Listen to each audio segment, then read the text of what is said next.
Hello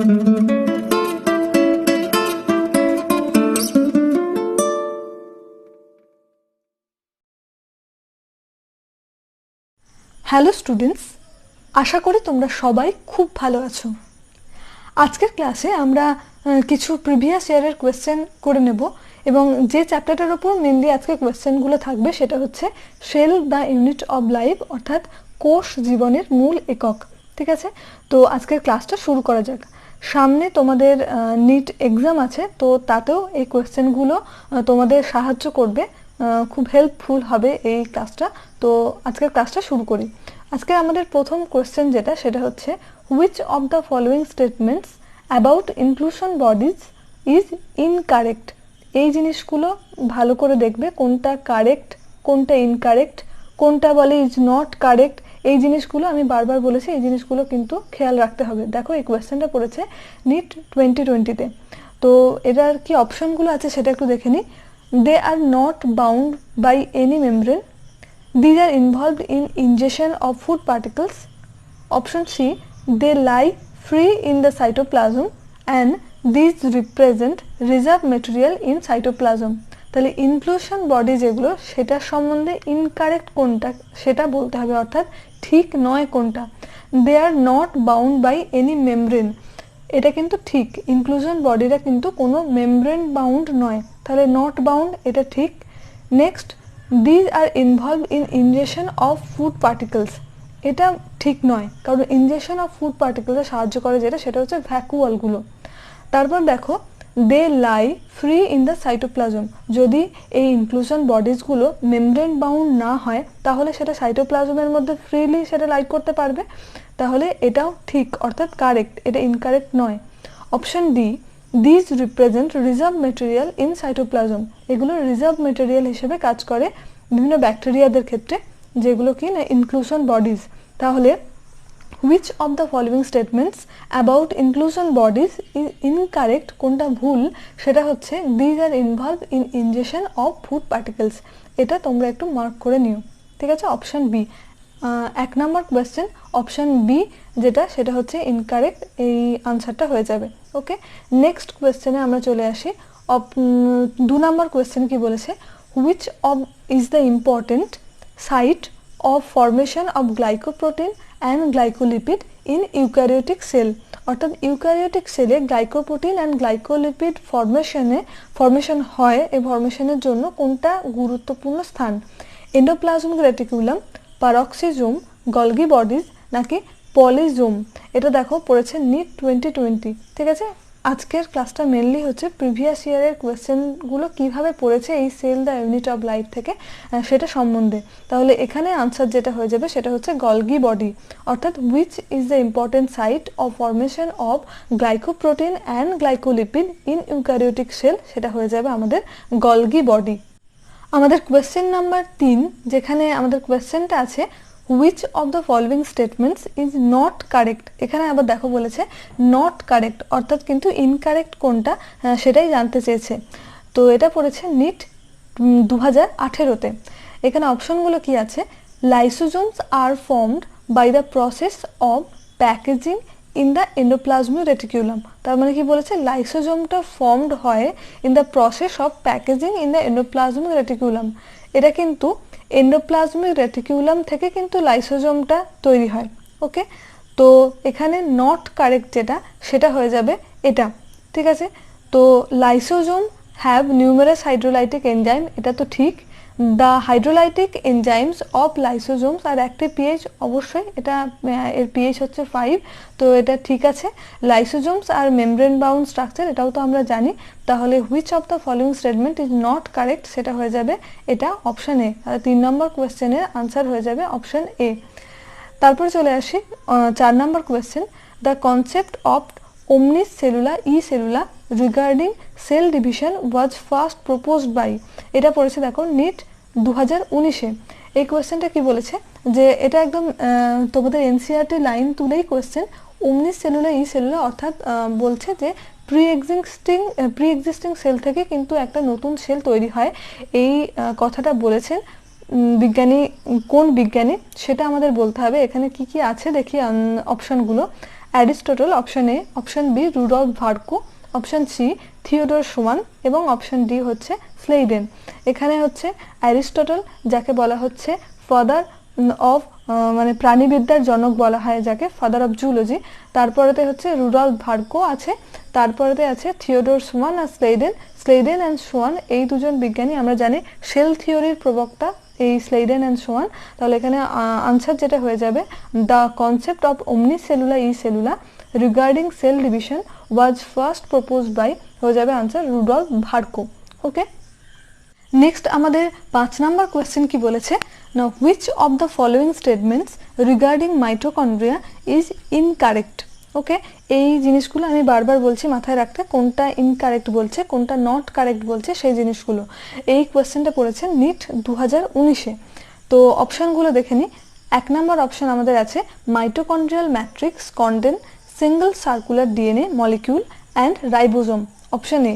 option B হচ্ছে outer membrane is permeable to monomers of carbohydrates, fat and protein.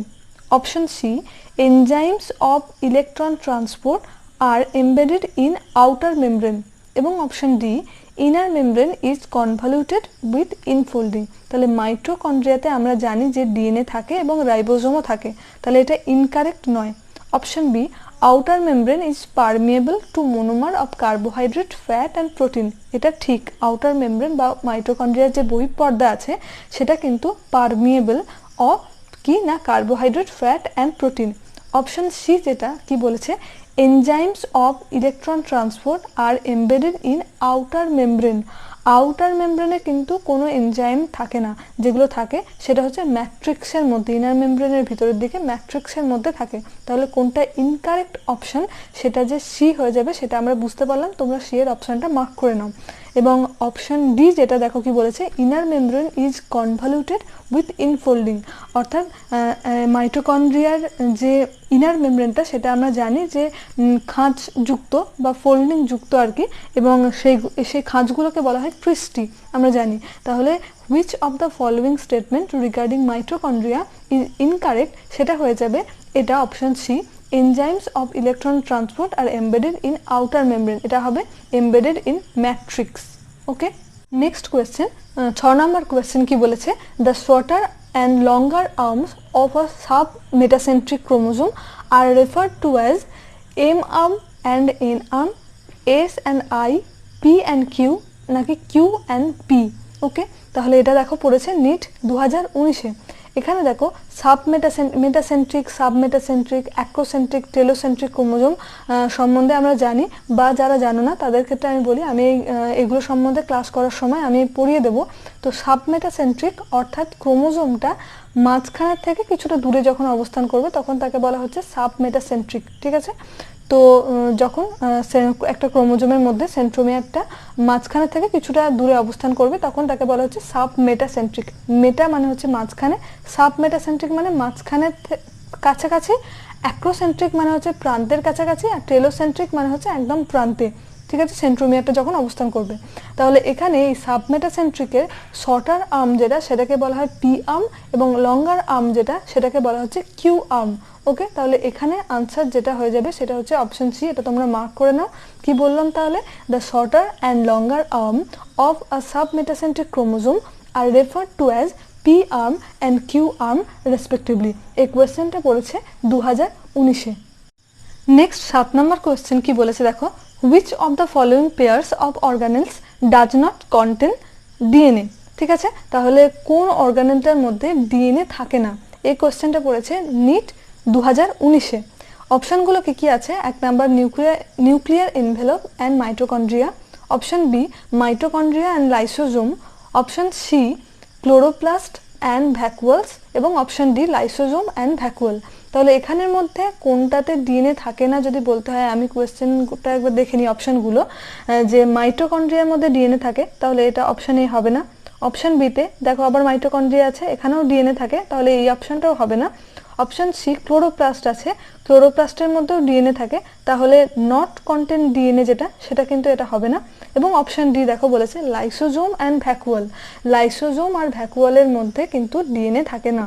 তাহলে which of the following pairs of organelles does not contain DNA, এটা হয়ে যাবে option D lysosome and vacuole. Okay, next আমাদের 8 number question কি বলেছে, match the column 1 and column 2। তাহলে column 1-এ যেগুলো আছে তার সঙ্গে কলাম 2-তে যেগুলো আছে সেগুলোকে আমাদেরকে ম্যাচ করতে হবে। তাহলে এখানে কি কি আছে দেখি, Golgi apparatus, lysosome, vacuoles and ribosome. এখানে আছে synthesis of protein, trap, waste and excretory product. 3 নম্বরে আছে formation of glycoprotein and glycolipid, এবং 4 নম্বরে আছে ডাইজেস্টিং বায়োমলিকিউলস। তাহলে এগুলোর মধ্যে যেটা আমরা জানি তার মধ্যে দেখো এই রাইবোজোমটা সিনথেসিস অফ প্রোটিন, তাহলে ডি এর সঙ্গে হবে 1, ডি এর সঙ্গে 1 দেখো দুটো আছে, এটাতেও আছে আবার সিটাতেও আছে। ওকে, তাহলে বাকি দুটো যে হবে না সেটা বুঝতে পারলাম, বি আর ডিটা হবে না, এ আর সি এর মধ্যে যে কোনো একটা হবে। তারপর আমরা চলে আসি দেখো এখানে যেগুলো আছে তার মধ্যে এই ভ্যাকুয়াল যেটা অপশন সি, এই ভ্যাকুয়াল সেগুলো কিন্তু বিভিন্ন ওয়েস্ট এবং এক্সক্রিটরি প্রোডাক্ট যেগুলো আছে সেগুলো আর কি তার মধ্যে সঞ্চিত থাকে ভ্যাকুয়ালের মধ্যে। তাহলে সি হয়ে যাবে 2, সি হয়ে যাবে 2। তাহলে দেখো সি এর দাগে কিন্তু 4 হবে না, কারণ ভ্যাকুয়ালসটা বায়োমলিকিউলসগুলোকে ডাইজেস্টিং করতে সাহায্য করে না, ভ্যাকুয়ালসটা ট্র্যাপ, ওয়েস্ট অ্যান্ড এক্সক্রিটরি প্রোডাক্টে সাহায্য করে। তাহলে এখানে সি এর অপশন 2, তার মানে আমাদের অপশন এটা ঠিক হয়ে যাবে, কারেক্ট হয়ে যাবে। তারপর বাকি যেগুলো আছে সেগুলো তাহলে মিলিয়ে নিই, বি এর সঙ্গে হবে 4, অর্থাৎ লাইসোজোম যেটা সেটা ডাইজেস্টিং বায়োমলিকিউলে সাহায্য করে, এবং এ যেটা গলগি অ্যাপারেটাস সেটা কি সাহায্য করে না formation of glycoprotein and glycolipid. Golgi apparatus যেটা করে সেটা আমরা কিছু আগে খুব সম্ভবত 2 নম্বর কোয়েশ্চেনটাতে এই কোয়েশ্চেনটা করেছি। তাহলে আমি আবার একবার বলে দিই, গলগি অ্যাপারেটাস যেটা সেটা formation of glycoprotein and glycolipid, lysosome যেটা সেটা ডাইজেস্টিং বায়োমলিকিউলস, অপশন 3 নাম্বার যেটা আছে ভ্যাকুয়াল সেটা trap, waste and excretory product হবে, এবং অপশন ডি যেটা রাইবোজোম সেটা হচ্ছে সিনথেসিস অফ প্রোটিনে সাহায্য করে। তাহলে আমাদের এখানে 8-এর দাগের 1-এর অর্থাৎ এ যে অপশনটা আছে সেই অপশনটা আমাদের ঠিক হয়ে যাবে। তোমরা 8-এর এর দাগের অপশনটা তোমরা একটু মার্ক করে নিও। নেক্সট আমরা 9 নম্বর কোয়েশ্চেনে চলে আসি। দেখো কি বলেছে, which of the following is true for nucleolus. এটা পড়েছে নিট 2018-তে। তো নিউক্লিওলাস সম্বন্ধে কোনটা ঠিক কোনটা ট্রু সেটা বলতে হবে। অপশনগুলো কি আছে দেখি, larger nucleoli are present in dividing cells, it is a membrane bound structure, it takes part in spindle formation, and option D it is a site for active ribosomal RNA synthesis. Okay, তো option A যেটা larger nucleoli are present in dividing cells, যখন একটা sell divide করছে তখন ছোট সেলগুলোতে নিশ্চয়ই larger নিউক্লিওলাই থাকে না, ঠিক আছে, তাহলে এটা ট্রু নয়। Option B it is a membrane bound structure, নিউক্লিওলাসটা মেমব্রেন বাউন্ড স্ট্রাকচার নয়। Option C it takes part in spindle formation, নিউক্লিওলাসটা স্পিন্ডল ফর্মেশনে সাহায্য করে না, যেটা হবে আনসার সেটা হচ্ছে it is a site for active ribosomal RNA synthesis. ঠিক আছে, তাহলে নিউক্লিওলাস সম্বন্ধে ট্রু যেটা সেটা 9-এর দাগের আনসার ডি হয়ে যাবে। এটা তোমরা একটু মার্ক করে নিও, এটা দেখো নিট 2018-তে পড়েছে। তারপর আমরা দেখি 10 নম্বর কোয়েশ্চেন কি বলেছে, the Golgi complex participates in fatty acid breakdown, formation of secretory vesicles, option C respiration in bacteria, এবং option D activation of amino acid. Okay, তো গলগি কমপ্লেক্স, আচ্ছা এই কোয়েশ্চেনটা পড়েছে নিট 2018-তে। ওকে, তাহলে দেখো 2018, 19, 20 সবগুলো ইয়ারের কোয়েশ্চেনই আমি এখানে একসঙ্গে করে দিয়েছি, যাতে করে তোমাদের মানে তোমরা বুঝতে পারো যে কোন ইয়ারে কীরকম কোয়েশ্চেন এসছে এই চ্যাপ্টারটা থেকে। তো দেখো এখানে যেটা হবে, the Golgi complex participates in respiration in bacteria. বলি যে এখানে কিন্তু তোমাদের অনেক কোয়েশ্চেন নতুন লাগবে, আবার অনেক কোয়েশ্চেন তোমাদের জানা, তোমাদের পড়ার মধ্যে আসবে। তো এগুলো যদি তোমরা একটার পর একটা রিভাইজ করতে থাকো তাহলে কিন্তু তোমাদের মনে রাখতে সুবিধা হবে। ঠিক আছে, বেশ, আমরা নেক্সট কোয়েশ্চেনে চলে আসি। 11 দাগের কোয়েশ্চেন বলেছে, which of the following events does not occur in rough endoplasmic reticulum. ঠিক আছে, তাহলে কোন ইভেন্টটা রাফ এন্ডোপ্লাজমিক রেটিকুলাম অর্থাৎ RER যেটা বলা হয় সেখানে হয় না, ডাজ নট অকার বলেছে। তাহলে কি কি আছে এখানে না, 1 নাম্বার হচ্ছে প্রোটিন ফোল্ডিং, 2 নাম্বার হচ্ছে প্রোটিন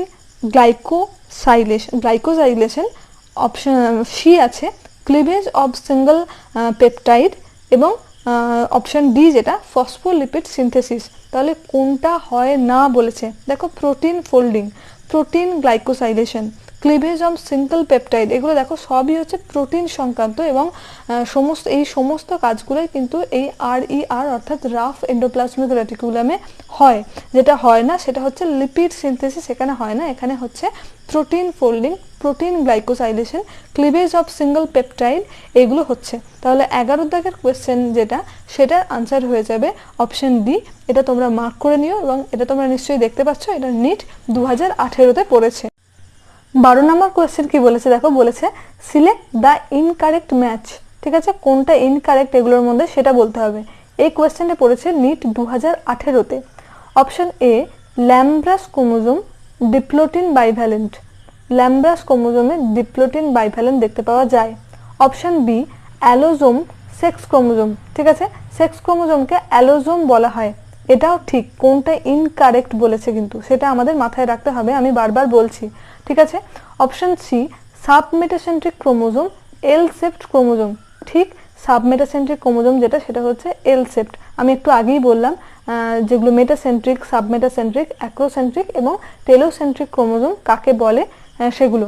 তো সাবমেটাসেন্ট্রিক ক্রোমোজোম যেটা সেটা হচ্ছে এল সেপ্ট হয়, তাহলে এটাও ঠিক। কোনটা ইনকারেক্ট সেটা হচ্ছে পলিটিন ক্রোমোজোম যেটা, সেটা কোথায় দেখতে পাওয়া যায়, এখানে বলেছে oocyte of amphibian, oocyte of অ্যাম্ফিবিয়ানে পলিটিন ক্রোমোজোম দেখতে পাওয়া যায় না, এটা দেখতে পাওয়া যায় হচ্ছে salivary glands of different types of insect, অর্থাৎ পতঙ্গদের লালা গ্রন্থিতে দেখতে পাওয়া যায় হচ্ছে এই পলিটিন ক্রোমোজোমটা। ঠিক আছে, তাহলে 12 দাগের কোশ্চেন যেটা, সেটার আনসার হয়ে যাবে অপশন ডি। ওকে, তাহলে আজকের ক্লাসে আমরা cell the unit of life এই চ্যাপ্টারটা থেকে আমরা কিছু প্রিভিয়াস ইয়ার অর্থাৎ নিটে যে কোয়েশ্চেনগুলো এসেছে সেগুলো সম্বন্ধে আমরা করলাম। আমরা এইভাবে বিভিন্ন প্রিভিয়াস ইয়ারের কোয়েশ্চেন করব, কারণ তোমাদের নিট এক্সাম সামনেই, তো তার জন্য আমাদের প্রিপেয়ার হতে হবে। তো ঠিক আছে, আজকের ক্লাসটা এই পর্যন্তই। এইটুকুর মধ্যে তোমাদের যদি কিছু বুঝতে অসুবিধা হয়, তোমাদের আমি যেটা বারবার বলি, তোমরা সেটা আমাকে কমেন্ট করে জানাতে পারো। আমাদের টেলিগ্রাম চ্যানেলের লিঙ্ক আমাদের ডেসক্রিপশন বক্সে দেওয়া থাকে, সেখানে তোমরা জয়েন হতে পারো। তোমরা টেলিগ্রামেও আমাকে জানাতে পারো, বা ভিডিওর শেষে তোমরা ভিডিওটা দেখার পর সেখানেও কমেন্ট করে জানাতে পারো। ওকে, তো আজকের ক্লাসটা এই পর্যন্তই। তোমাদের যদি ক্লাসটা ভালো লেগে থাকে তাহলে তোমরা অবশ্যই তোমাদের বন্ধু বান্ধবদের সঙ্গে যতটা পারো এই চ্যানেলটা যতটা পারো শেয়ার করার চেষ্টা করো, এবং আরও স্টুডেন্ট সংখ্যা বাড়তে থাকলে আমি আরও তাড়াতাড়ি তোমাদের লাইভ ক্লাস করানোর চেষ্টা করতে পারি। ঠিক আছে, তো আজকের ক্লাসটা এই পর্যন্তই, দেখা হবে পরের ক্লাসে। ততদিন তোমরা সবাই খুব ভালো থেকো।